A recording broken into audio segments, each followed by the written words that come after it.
আসসালামু আলাইকুম, আমি doctor Sanaul Bashar, preventive medicine, communicable disease এবং পাবলিক হেলথ স্পেশালিস্ট। মেডিলাইফ মিডিয়ার প্রতিটি দর্শককে আন্তরিক শুভেচ্ছা। আজকে আমরা এসেছি একটি অতীব প্রয়োজনীয় গুরুত্বপূর্ণ বিষয়ে কথা বলার জন্য, যা বর্তমান সময়ে আমাদের পারিপার্শ্বিক এবং এনভায়রনমেন্টের জন্য অত্যন্ত জরুরি। সেই রোগটির নাম হচ্ছে ডেঙ্গু রোগ।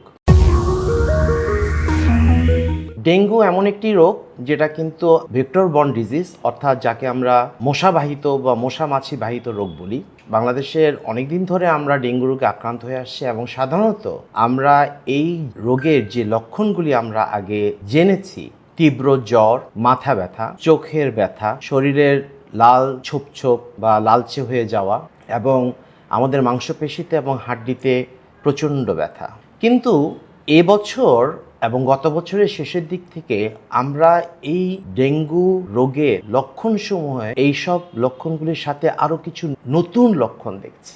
বিভিন্ন ধরনের গবেষক দ্বারা প্রমাণিত হয়েছে এডিস মশা দ্বারা যে ডেঙ্গু একজন থেকে আরেকজনে আক্রান্ত হয় তারও প্যাটার্নটা চেঞ্জ হয়েছে। এই প্যাটার্নের চেঞ্জ হওয়ার জন্য যে মশাবাহিত ডেঙ্গু রোগ, যেটা একটি ভাইরাস জনিত একটি রোগ, তারও কিন্তু কিছু চেঞ্জ এসছে। পরিবর্তিত লক্ষণ সমূহগুলি যেগুলি হচ্ছে, ডায়রিয়া হচ্ছে, প্রচণ্ড বমি হচ্ছে, সেই সাথে পেটে ব্যথা হচ্ছে এবং সবচেয়ে গুরুত্বপূর্ণ যে বিষয়টি সেটা হচ্ছে যে মানুষের পালস রেট, অর্থাৎ আমাদের যে হার্ট রেটটা সেটা কমে যায়, সেই সাথে হচ্ছে গিয়ে ব্লাড প্রেশারও কমে যাচ্ছে।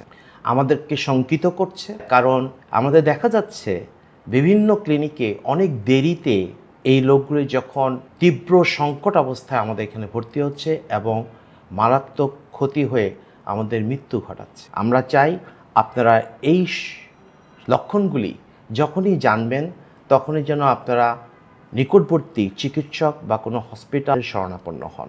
ডেঙ্গু রোগের এই সমস্ত লক্ষণগুলি যখনই জ্বর থাকবে, মাথা ব্যথা থাকবে, আপনারা যদি পরীক্ষা করে ডেঙ্গু পজিটিভ হয়, আপনারা সে ব্যাপারে ডক্টরের কাছে জানাবেন, ডক্টরের সাথে কথা বলবেন। এমন কোনো নিয়ম নাই যে ডেঙ্গু রোগ সবাইকে কিন্তু হসপিটালাইজড হতে হবে, কারণ যদি ঠিকমতো আমরা ব্যবস্থা নিতে পারি তাহলে 90% রোগী কিন্তু বাসায় চিকিৎসা দেওয়া সম্ভব। আমাদেরকে শুধু মনে রাখতে হবে, ডেঙ্গু আক্রান্ত, ডেঙ্গু লক্ষণসমূহ যদি কোনো ব্যক্তির মধ্যে দেখা যায় এবং সেই সময়ে আমরা যদি এর প্রতিকার সম্বন্ধে জানতে পারি, তাহলে এই হসপিটালাইজ থেকেও মুক্ত থাকা সম্ভব। তবে যারা ডায়াবেটিস রোগে, যারা হৃদরোগে, আমাদের শিশুরা এবং বয়স্ক জনগোষ্ঠী এবং গর্ভবতী মা যদি ডেঙ্গুতে আক্রান্ত হন, অবশ্যই তাদেরকে হসপিটালে ভর্তি হতে হবে। আরেকটি বিষয় আমাদেরকে না বললে না, অনেক রোগী আমাদেরকে জিজ্ঞেস করে ডেঙ্গু যখন হবে তখন রোগীদেরকে আমরা কি দিব। আমাদেরকে মনে রাখতে হবে, রোগী যখন ডেঙ্গু রোগে যখন আক্রান্ত হয় তখন তাদেরকে তরল খাবার এবং নরম খাবার বেশি করে দিতে হবে। বিভিন্ন ধরনের ফলের মধ্যে টক জাতীয় যে ফলগুলি, দেশি ফল আমাদের আছে, সেইগুলি দিলে উপকৃত হবে। ভাইরাস রোগের জন্য কিন্তু টক জাতীয় ফলের রস অত্যন্ত গুরুত্বপূর্ণ। ভিটামিন সি সমৃদ্ধ ফলগুলি আমরা যদি রোগীদেরকে খাওয়াতে পারি তাহলে ভালো হবে। রোগী যদি বাসায় থাকে এবং খাওয়ার রুচি যদি কমে না যায়, তাহলে আমরা সে যা খেতে চাই তাই যদি আমরা তাকে দিই, এটা দ্রুত সারবার জন্য অত্যন্ত ভালো।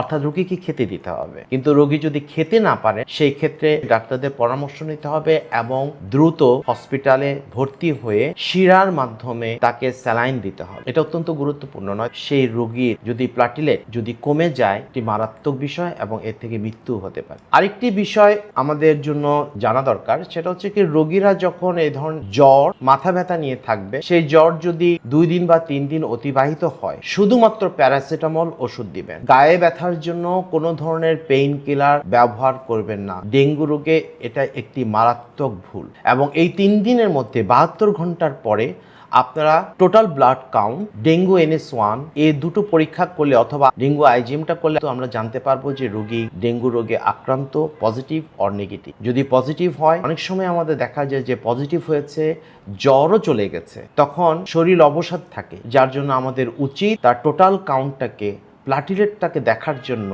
2 দিন পর পর আবার পরীক্ষা করা এবং যদি প্লাটিলেট কমতে থাকে নিকটস্থ ডাক্তারের সাহায্য নেওয়া, চিকিৎসা নেওয়া। আমরা রোগীর যদি জ্বর কমে যায়, যদি রুচি থাকে, তাহলে অবশ্যই তাদেরকে আমরা খেতে বলবো। তরল খাদ্য এবং নরম খাদ্য যত বেশি খাবে তাদের প্লাটিলেট বেড়ে যাবে। বর্তমান যে সময়টা দেখা যাচ্ছে, আমরা দেখতে পাচ্ছি যে এই বছরের জুন মাসে 798 জন আমাদের আক্রান্ত হয়েছিল। জুলাই মাসে এটা 3 গুণ হয়ে যায়, 2669 জন আমাদের অ্যাডমিট হয় এবং ডেঙ্গুতে আক্রান্ত হয়। এবং অগাস্ট মাসে 6521 জন, কিন্তু সেপ্টেম্বর মাসে এই 6521 জনেরও দ্বিগুণ হয়ে আমাদের ডেঙ্গুতে আক্রান্ত হয়েছে 14,864 জন। জানুয়ারি মাস থেকে যদি আমরা এই সময় পর্যন্ত আমাদের 27,756 জন আক্রান্ত হয়েছে, তার মধ্যে 143 জনের মৃত্যু হয়েছে, যা আমাদেরকে শঙ্কিত করছে।